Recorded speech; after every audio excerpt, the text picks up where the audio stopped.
Even though I was only 5 years old, I can still recall that day as if it were yesterday. That was the day my life changed irrevocably. My name is Jenna. Dad had left Mom and me alone in our suburban home to go on another business trip. The doorbell rang when I was in the living room playing with my dolls. When Mom realized who it was from, her face lit up, and she hurried to respond. "Jenna, sweetheart, please go to your room and play," she exclaimed, showing joy in her voice. I followed instructions, but my curiosity overcame me. Peering around the corner, I noticed a tall man that I didn't know. Mom was packing clothes into a suitcase at a pace I had never seen her do. After packing her bag, she made her way to the door. I emerged from my hiding spot, terrified and perplexed. I said, "Mommy, where are you going?" With her eyes barely catching mine, she added, "I have to go away for a while, sweetie. Be a good girl for Daddy, okay?" And then she was gone without warning. Just the sound of a car engine beginning and then fading away into the distance. No hug, no kiss, farewell. I waited for her to return while I stood there looking at the locked door, but she never did. The house felt more spacious and empty than it had ever felt. Night fell and my fear increased. I reached for the light switches, but my height prevented me from turning on the lights. I started crying as the darkness engulfed me. "Mommy, Daddy," I called out repeatedly, but nobody answered. I have no idea how many days have gone by. I was dehydrated and starving, and it felt like there were monsters in the dark just waiting to devour me. I sobbed till my eyes dried out, then cowered down in a corner, trembling in terror. I heard voices outside at last. Mrs. Johnson, our neighbor, was engaged in conversation. She was stating, "I've been hearing a child cry for days. I'm worried something might have happened." The door flew open, and all of a sudden my dad, the neighbors, and police officers were inside the house. He yelled, "Jen," and gathered me into his arms. "Oh God, Jenna, I'm so sorry." I sobbed with relief as I clutched to him. I caught sight of a policeman carrying a piece of paper over his shoulder. "Mr. Anderson, I believe you ought to read this," he stated solemnly. Dad carefully placed me down and picked up the note. His face creased as he read it. He appeared to have aged significantly in a matter of seconds. "She's got away," he murmured. "Linda has left. She moved away from us." The following few weeks flew by. Dad came to be with me. He took time off work. We had a full house of visitors, including friends, family, and a kind woman Dad claimed to be a child psychologist. Dad was informed by the psychologist that Jen had experienced trauma. It's normal for her to have some fears and anxieties after what happened. And my anxieties, oh my, were real. Without a light on, I was too afraid of the dark to sleep. Every time Dad had to go, I would go into a panic thinking he wouldn't return either. The fear never quite left me. Rather, it became an integral part of who I was, much like my green eyes and brown hair. That girl, Jenna Anderson, whose mother abandoned her, the young lady who fears the dark. The girl was constantly afraid of being left behind. As the days turned into weeks and weeks into months, life settled into a new normal. Dad and I became a team of two, figuring out how to navigate this new world without Mom. He learned to braid my hair. Badly at first, but he got better with practice, and I learned how to make his coffee just the way he liked it. That changed the day Dad met Helen. I was 7 years old when Dad introduced me to her. Helen had kind eyes and a warm smile that made me feel instantly at ease. Over the next few weeks, Helen became a regular presence in our lives. She didn't try to replace my mom, something I appreciated more than I could express. Instead, she carved out her own space in our little family. One day, I overheard Dad talking to her on the phone. "I think it's time, Helen. Will you move in with us?" Helen moved in a week later. She didn't try to be my mom, but she became something just as important, a friend. She helped me with my homework, braided my hair much better than Dad ever could, and always made sure there was a nightlight in my room. As the years passed, our lives changed in other ways, too.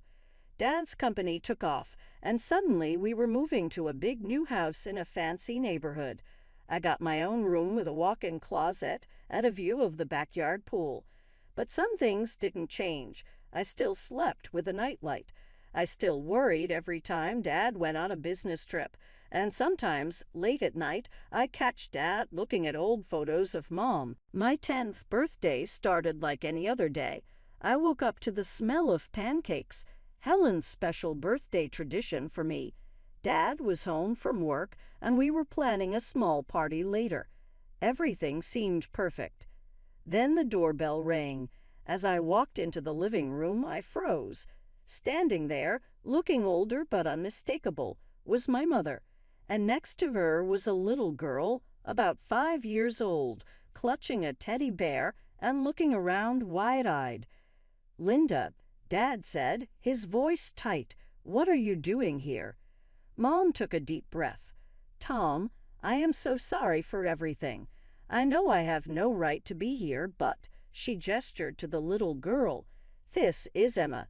She's your daughter." The room went silent. I felt like I couldn't breathe.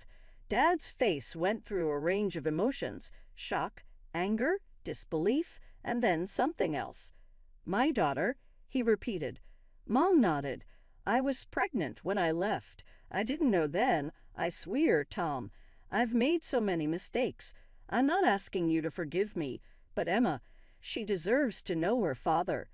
I watched as Dad knelt down to the little girl's level. "Hi, Emma," he said softly. I'm your dad." Emma looked up at him shyly. "Hi," she whispered. As Dad talked to Emma, I noticed Helen standing in the doorway, her face pale. She turned and walked away quickly. I wanted to follow her, but I felt rooted to the spot. The next few hours were a blur. There were lots of adult conversations I wasn't supposed to hear, raised voices, tears. I hid in my room, hugging my knees to my chest and trying to make sense of it all. Later that evening, Dad came to talk to me. "Jenna," he said, sitting on the edge of my bed, "I know this is a lot to take in. Your mom, she's made some big mistakes. But Emma, she's innocent in all this. She's your sister. I've decided to give your mom another chance for Emma's sake." The next day, I watched from my window as Helen packed her car. She looked up and saw me watching, tears in her eyes. She waved goodbye. I waved back, feeling like a part of me was leaving with her. Mom and Emma moved in that same day. Emma took the guest room, and Mom took her old place in Dad's room.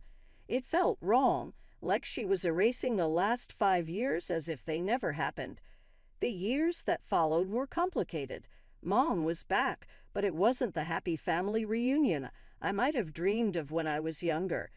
She doted on Emma, showering her with attention and affection, but with me there was always a distance, an awkwardness that never quite went away. As for Emma, well, she was just a kid. She didn't ask to be born into this mess, and I tried not to resent her, but it was hard, especially when I saw how easily she fit into Mom and Dad's life in a way I never seemed to. By the time I turned 18, I was more than ready to leave for college. I had chosen to study zoology. Animals had always been easier for me to understand than people. They didn't judge, didn't have complicated emotions or messy family histories. They just were. The day I left for college was bittersweet. Dad hugged me tight, his eyes misty. "I'm so proud of you, Jenna," he said. "You're going to do great things." Mom gave me an awkward pat on the shoulder. "Good luck," she said, her smile not quite reaching her eyes. Emma, now 13, rolled her eyes. "Finally get my own room," she muttered. I pretended not to hear her, focusing instead on Dad's warm embrace. College was freeing. For the first time, I was away from the tension at home, the constant reminder of my complicated family situation. I threw myself into my studies, finding solace in the world of animals and nature. But even as I excelled academically, I struggled socially. Years of feeling like an outsider in my own family had left their mark. I was quiet, reserved, always afraid of getting too close to people. What if they left like Mom had? What if they replaced me like Emma seemed to have done? Instead, I found comfort in the college's small zoo. I volunteered there in my spare time, caring for the animals. There was a particularly grumpy old llama named Larry who became my favorite. He didn't like most people, but he seemed to tolerate me. The years at college flew by, and before I knew it, I was graduating. As I stood in my cap and gown, diploma in hand, I scanned the crowd. Dad was there, beaming with pride. Mom and Emma were there too, clapping politely. "Congratulations, Jenna," Mom said stiffly. "Your father and I have been talking, and well, we think it's time you started looking for your own place. You know, spread your wings." I felt like I'd been punched in the gut. I looked at Dad, hoping he'd contradict her, but he just looked away, his expression pained. "Right," I said, trying to keep my voice steady. "Of course, I'll start looking right away." The days following my graduation were tense. I was back in my childhood home, but it felt anything but welcoming. Dad tried his best to make me feel comfortable, but Mom and Emma made it clear that I was an unwanted guest. "Jenna, have you started looking for jobs yet?" Mom would ask over breakfast, her tone falsely sweet. "Yeah, and maybe you could find your own place too," Emma would chime in. "It's getting kind of cramped around here." Nights were the hardest. I still needed my nightlight to sleep, a fact that didn't escape Emma's notice. One evening, as I was getting ready for bed, she barged into my room. "Seriously," she scoffed, pointing at my nightlight. "You're 22 and you still need that. No wonder you don't have any friends." I felt my cheeks burn with shame. "Leave me alone, Emma," I muttered. But Emma wasn't done. At dinner the next day, she brought it up again, this time in front of everyone. "Hey, Mom, Dad," she said, her voice dripping with mock concern. "Don't you think Jenna should see a therapist or something? I mean, she's an adult who's afraid of the dark and can't make friends. That's not normal, right?" I felt something snap inside me. Years of pent-up hurt and anger came flooding out. "You want to know why I'm like this, Emma?" I said, my voice shaking. "It's because when I was 5, my mother left me alone in a dark, empty house for days. Do you have any idea what that does to a child?" The table went silent. Dad looked down at his plate, his face a mask of guilt and pain.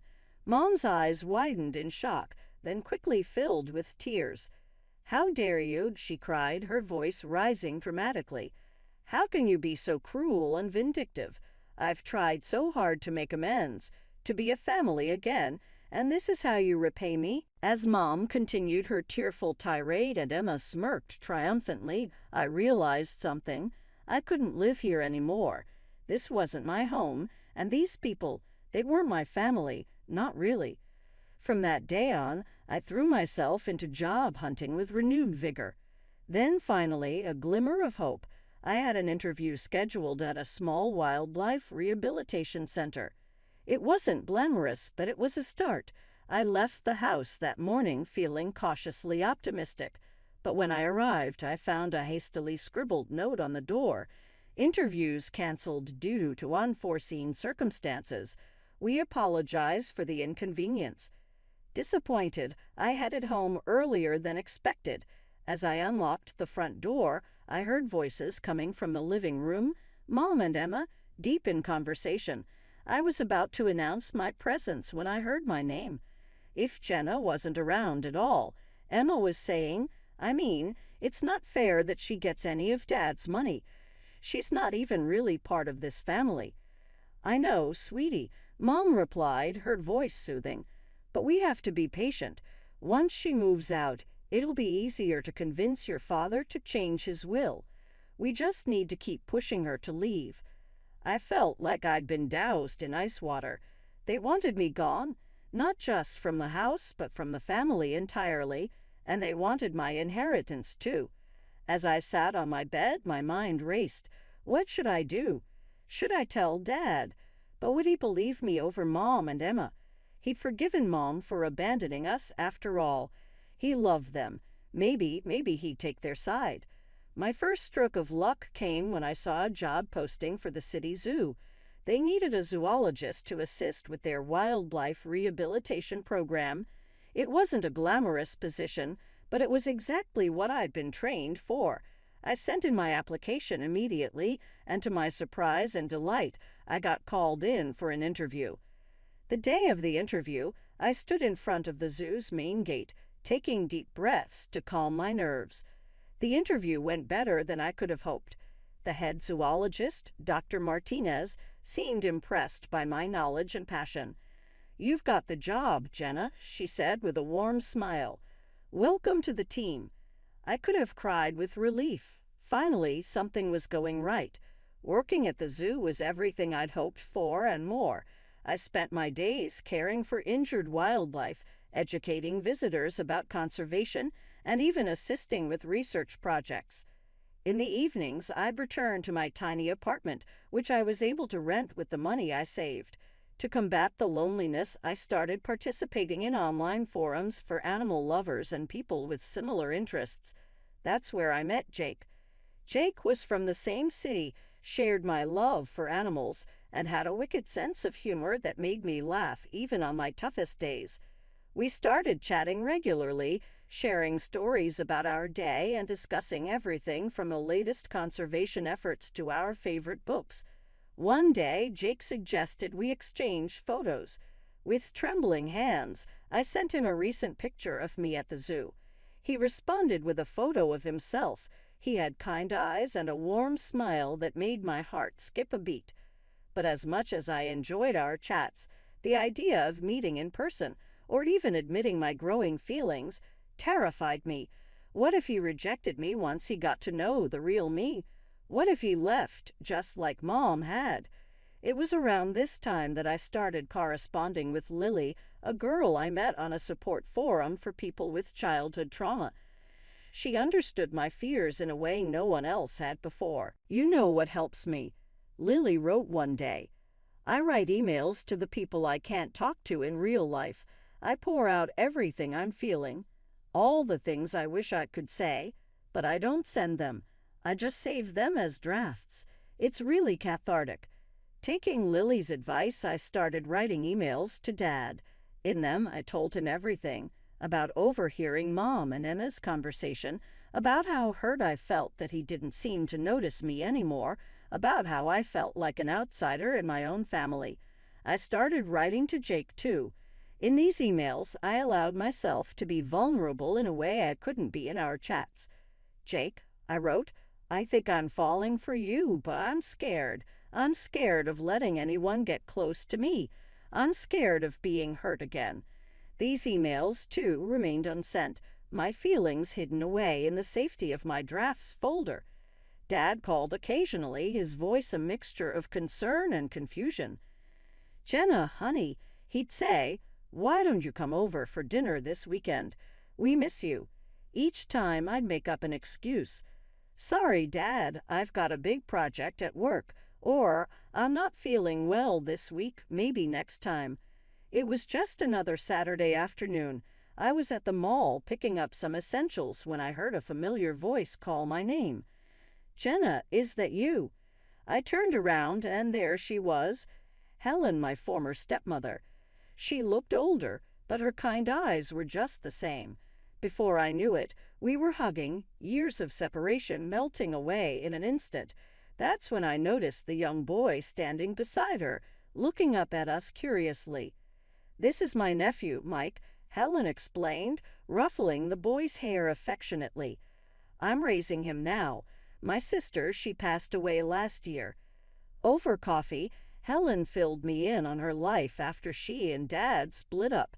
She'd been on her own until her sister's death left Mike in her care.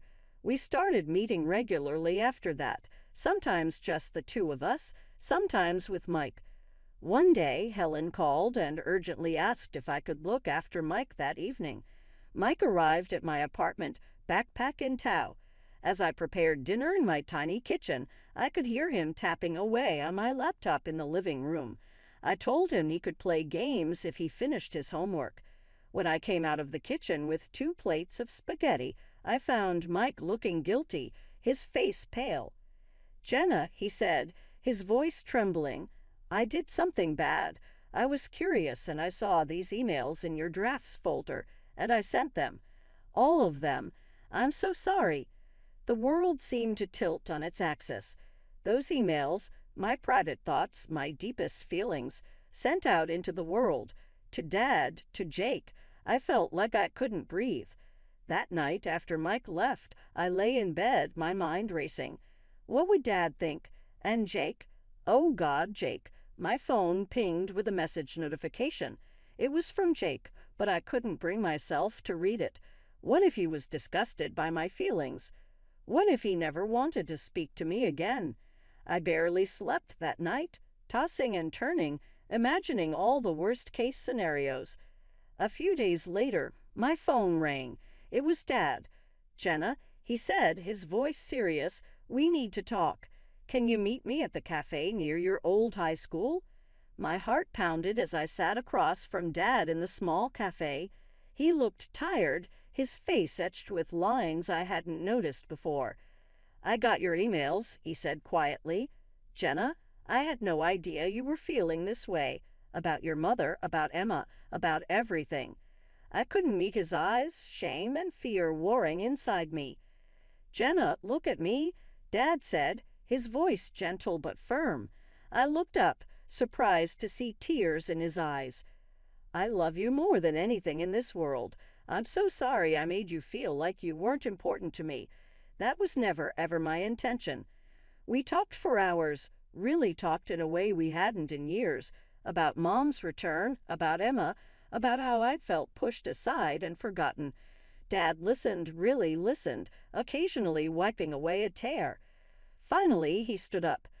"I need some time to process all this," he said. "But Jenna, we're going to figure this out, you and me. I promise." As I watched him walk away, I felt a mixture of relief and apprehension. What would happen now?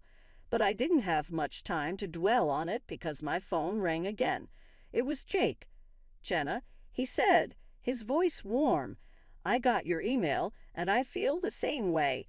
I've been too scared to say it, but I really like you. Would you like to meet for coffee?" My heart soared. "Yes," I said, surprising myself with how steady my voice was. "I'd love to."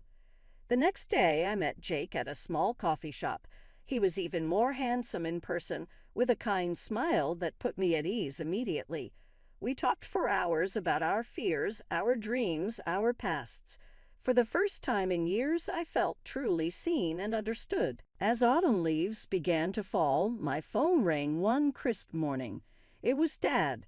"Jenna," he said, his voice warm, with an undercurrent of something I couldn't quite place. "I'd like you to come to Thanksgiving dinner. It's important to me that you're there." Something in his tone made me agree. Thanksgiving Day arrived, and I stood on the doorstep of my childhood home, my heart pounding. Jake had offered to come with me for support, but I felt this was something I needed to face on my own. Mom opened the door, her smile not quite reaching her eyes. "Jenna, how nice of you to join us." Emma, lounging on the couch, barely looked up from her phone. "Oh, you came." Dad emerged from the kitchen, enveloping me in a warm hug. "I'm glad you're here, sweetheart," he whispered. As we sat down to dinner, the tension was palpable. Mom and Emma exchanged glances, their smiles strained and artificial. Dad, however, seemed oddly calm. Just as Mom began to serve the turkey, Dad cleared his throat. "Before we begin, there's something we need to discuss." He reached down beside his chair and pulled out a thick manila folder. Dad began pulling out documents, laying them on the table. "Linda, Emma, I've known for a while that something wasn't right, so I did some investigating." He held up a bank statement. "First, I discovered regular withdrawals from our accounts that I didn't make, quite substantial amounts, in fact." Mom's face paled. Emma suddenly found her plate very interesting. Then, Dad continued, pulling out another document. I hired a private investigator, Linda. He provided photographic evidence of your encounters with a certain gentleman at the Rosewood Hotel. Mom gasped, her hand flying to her mouth. Tom, I can explain. But Dad wasn't finished. He pulled out one final document, his hand shaking slightly. And finally, I had a DNA test done. Emma isn't my biological daughter. The room fell silent. Emma's phone clattered to the floor. Mom looked like she might faint.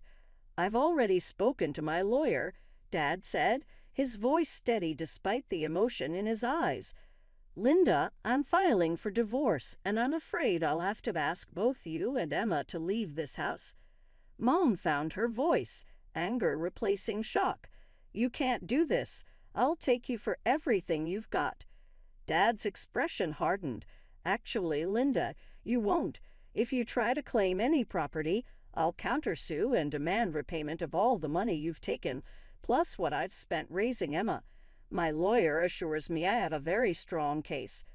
Tears streamed down Mom's face as the reality of the situation sank in. Emma sat in stunned silence, her world crumbling around her. In the days that followed, Mom and Emma moved out. Dad and I began to rebuild our relationship, stronger than ever before. We had weekly dinners, long talks, and even started planning a father-daughter road trip. One day over coffee, Dad hesitantly brought up Helen. I've been thinking a lot about the past, he said, about the mistakes I made. I reached out to Helen to apologize. We've been meeting for coffee, talking things through. I smiled, genuinely happy for him. That's wonderful, Dad. Helen is an amazing woman. As for me, things with Jake were going better than I could have ever imagined. He was patient, kind, and understood my fears and insecurities. With his support, I was even starting to work through my issues in therapy.